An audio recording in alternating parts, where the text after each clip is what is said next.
Hello everyone, welcome to my channel. जैसा कि आप लोगों को पता ही है कि लास्ट टाइम हमने डाइजेस्टिव सिस्टम के बारे में बात की थी और उसके पार्ट्स के बारे में बात की थी। हमने माउथ के बारे में बात की थी कि कैसे हम खाना मुंह में रखते हैं और टीथ के थ्रू खाना कैसे च्यू होता है। और उसके बाद अब हम नीचे आएंगे। जैसे ही खाना निगला जाएगा तो वहाँ पे फेरिंग्स होता है। फेरिंग्स के पास विंड पाइप और फूड पाइप दोनों होती हैं। जैसा कि आप यहाँ पे देख सकते हैं कि विंड पाइप और फूड पाइप एकदम पास पास हैं। तो उससे क्या होगा, हमारा जो भी हमने खाना खाया है ये दोनों इतना पास होते हैं, आप देख सकते हैं। जैसे कि ये रहा हमारा विंड पाइप, ये रहा हमारा फूड पाइप। तो जो भी हम फूड खाएंगे वो इसमें जाने के चांसेस हो सकते हैं। इसीलिए क्या होता है कि ये जो विंड पाइप वाली फ्लैप जैसा कवर जैसा होता है वो क्या है, ढक जाता है, वो कवर हो जाता है, जिससे कि फूड उसमें एंटर नहीं कर पाता और हमारा फूड डायरेक्ट ईसोफेगस के थ्रू स्टमक में ही जाता है। तो ये हमारे फूड को प्रोटेक्ट करता है विंड पाइप में। एपिग्लोटिस जो होता है वो फ्लैप लाइक स्ट्रक्चर होता है जो हमारे फूड को विंड पाइप में जाने से प्रोटेक्ट करता है, रोकता है। अब हम पढ़ेंगे ईसोफेगस के बारे में। उसी को फूड पाइप भी कहते हैं। ये क्या, एक मस्कुलर ट्यूब जैसी होती है जो कनेक्ट करती है माउथ से स्टमक को। एक ट्यूब जैसी होती है जो कनेक्ट करती है, इस पर कोई डाइजेशन नहीं होता है। ये ईसोफेगस जो होती है इसमें कोई डाइजेशन नहीं होता है, ये केवल माउथ से स्टमक तक फूड ले जाने का काम करती है। अब जो हमारा फूड है वो बॉडी के एक पार्ट से दूसरे पार्ट में कैसे जाता है, कभी सोचा है आपने? वो जाता है एक मूवमेंट के थ्रू। इस मूवमेंट को हम कहते हैं पेरिस्टाल्टिक मूवमेंट या पेरिस्टाल्सिस भी कहते हैं। इसमें क्या होता है, जो हमारी ईसोफेगस की मसल्स हैं वो क्या होती हैं, कॉन्ट्रैक्ट होती हैं और रिलैक्स होती है। तो हमारे फूड में एक फोर्स लगता है और हमारा फूड जो है वो पुश होता है एक पार्ट से दूसरे पार्ट में। इसी से हमारा जो फूड है ईसोफेगस से स्टमक में जाता है, स्टमक से स्मॉल इंटेस्टाइन में, फिर लार्ज इंटेस्टाइन में। इस तरीके से हमारा जो फूड है वो एक पार्ट से दूसरे पार्ट में पास होता है। और ये रहा ईसोफेगस में हमारा जो फूड है वो ये मसल्स हमारी कॉन्ट्रैक्ट हुई, फिर उसके बाद हमारी जो मसल्स हैं वो रिलैक्स हुई। तो हमारा जो फूड है पहले यहाँ पे था, फिर हमारा फूड यहाँ पे आ गया। अब ये बोलस क्या होता है? बोलस का मतलब होता है जो भी फूड हम खाते हैं वो चबाने के बाद जब हम उसको निगलते हैं, निगलने के बाद जब वो नीचे जाता है वो एक बॉल जैसा बन जाता है। उसी को हम कहते हैं, उसी बॉल को हम कहते हैं बोलस। हमारा जो स्टमक है वो एकदम सैक शेप का दिखाई देता है, देखने में वो सैक जैसा दिखाई देता है और वो लेटर जे जैसा लगता है।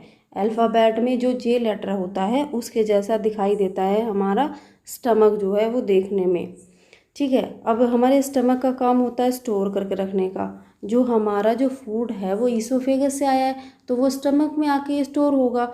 स्टमक में आके स्टोर होगा, उसके बाद जो एंजाइम होते हैं, पेप्सिन एंजाइम जो होता है वो प्रोटीन को डाइजेस्ट करता है। जो हमारे फूड में प्रोटीन होता है उसको पेप्सिन एंजाइम जो है वो डाइजेस्ट करता है। और हमारे स्टमक में ही HCl पाया जाता है। जो HCl है वो क्या काम करता है, वो हार्मफुल जर्म्स को जो हमारे फूड में प्रेजेंट होते हैं उनको क्या करता है, हार्मफुल जर्म्स को किल करने का काम करता है HCl।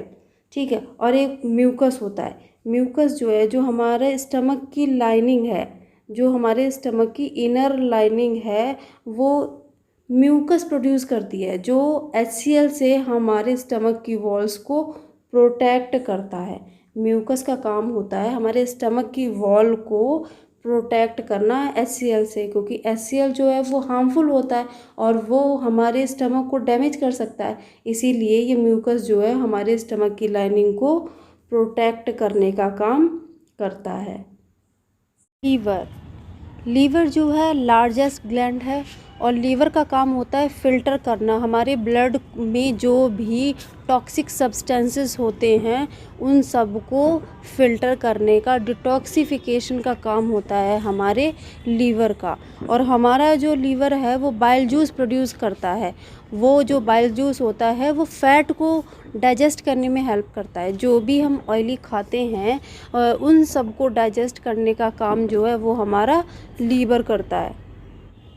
पेनक्रियाज, पैनक्रियाज जो हैं वो एक डाइजेस्टिव जूस बनाते हैं जिसमें एंजाइम्स पाए जाते हैं। वो एंजाइम्स हम जो भी फूड में न्यूट्रिएंट्स होते हैं उनको डाइजेस्ट करने में हेल्प करता है। जैसे कि ट्रिप्सिन, कीमोट्रिप्सिन जो है वो प्रोटीन को डाइजेस्ट करने में हेल्प करते हैं। अमाइलेज जो है वो कार्बोहाइड्रेट को डाइजेस्ट करने में हेल्प करते हैं। लाइपेज जो है वो हेल्प करता है फैट को डाइजेस्ट करने में। ये हमारे पैनक्रिया का काम होता है। पैनक्रिया देखने में इस टाइप की होती है। ये रही पैनक्रिया हमारी, ये रही हमारी पैनक्रिया। अब हम पढ़ेंगे स्मॉल इंटेस्टाइन के बारे में। स्मॉल इंटेस्टाइन जो है वो 3 सेगमेंट से मिलके बना है। स्मॉल इंटेस्टाइन में 3 सेगमेंट्स होते हैं। एक होता है ड्यूडेनम। ड्यूडेनम का काम होता है ब्रेक डाउन करना, ब्रेक डाउन करने का काम होता है ड्यूडेनम का। ये रहा यहाँ पे ड्यूडेनम, ये रहा। 3 सेगमेंट होते हैं। एक होता है ड्यूडेनम, एक होता है जेजुनम, एक होता है इलियम। ड्यूडेनम का काम होता है ब्रेक डाउन करना, छोटे छोटे पार्टिकल्स में फूड को तोड़ने का काम होता है ड्यूडेनम का। जेजुनम और इलियम का काम होता है एब्जॉर्ब करना। जो भी न्यूट्रिएंट्स हमें फूड से मिले हैं वो हमारे ब्लड स्ट्रीम तक पहुंचाने का काम होता है जेजुनम और इलियम का। ये एकदम लोअर इंटेस्टाइन में प्रेजेंट रहते हैं। ये एकदम लोअर इंटेस्टाइन में प्रेजेंट रहते हैं। ये आप देख रहे होंगे, ये यहाँ पे है, ये यहाँ पे है, ड्यूडेनम यहाँ पे है। तो ये सारा क्या करेगा, फूड को ब्रेक करेगा। और ये क्या करेंगे, जब फूड एकदम प्रॉपर तरीके से ब्रेक हो गया उसके बाद एब्जॉर्प्शन का काम, जो उससे जो भी न्यूट्रिएंट्स हैं वो निकालने का काम, वो एब्जॉर्ब करने का काम करेंगे ये दोनों।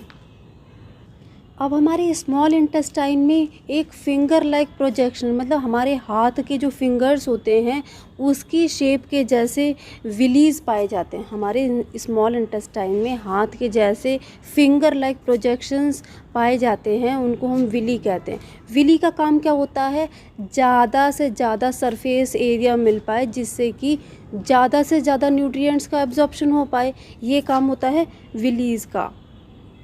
जैसे देखिए ये रहा यहाँ पे विलीज, ये इस टाइप के हैं। तो ये क्या होगा, हमारे न्यूट्रिएंट्स ज़्यादा ब्लड स्ट्रीम में एब्जॉर्ब हो पाएंगे, नहीं हो पाएंगे।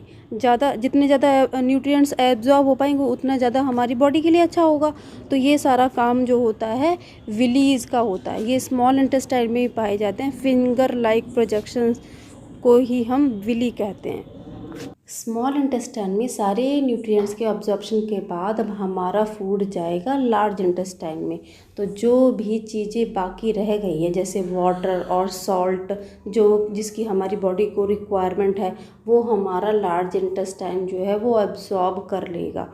उसके एब्जॉर्ब करने के बाद फिर जो है हमारा जो भी वेस्ट मटेरियल रह जाता है वो एनस के थ्रू बाहर निकल जाता है। उस एनस जो है वो लास्ट ट्रैक होता है, हमारा डाइजेस्टिव सिस्टम का लास्ट पार्ट होता है। इसमें जो वेस्ट मटेरियल रह जाता है वो क्या होता है, हमारी बॉडी से थ्रू आउट हो जाता है। तो ये रहा डायग्राम, जैसे कि ये रहा स्मॉल इंटेस्टाइन, ये स्मॉल इंटेस्टाइन है तो एकदम कैसा, एकदम कॉइल्ड शेप में है। और ये रहा लार्ज इंटेस्टाइन, उसमें सारा सॉल्ट और वाटर एब्जॉर्ब हो जाएगा। उसके बाद यहाँ पे रेक्टम है, यहाँ पे रेक्टम है, तो यहाँ पे एकदम प्रेशर क्रिएट होगा, एकदम ये बड़ा हो जाएगा, एक्सपेंड होगा। उसके बाद क्या होगा, प्रेशर क्रिएट होगा, उसके बाद क्या होगा, एनएस के थ्रू बाहर निकल जाएगा एज अ वेस्ट मटेरियल। ये सारा डाइजेस्टिव सिस्टम हमारा यहाँ पे लास्ट हो जाता है। This is the last stage of our digestive system. Thank you for watching. और आप मेरे चैनल को सब्सक्राइब कर लें, लाइक करें और कमेंट करके बताएं कि कैसा लगा। नेक्स्ट वीडियो में हम लोग बात करेंगे क्वेश्चन आंसर्स के बारे में कि आप लोगों ने कितना सीखा और कितना आप लोगों को याद है।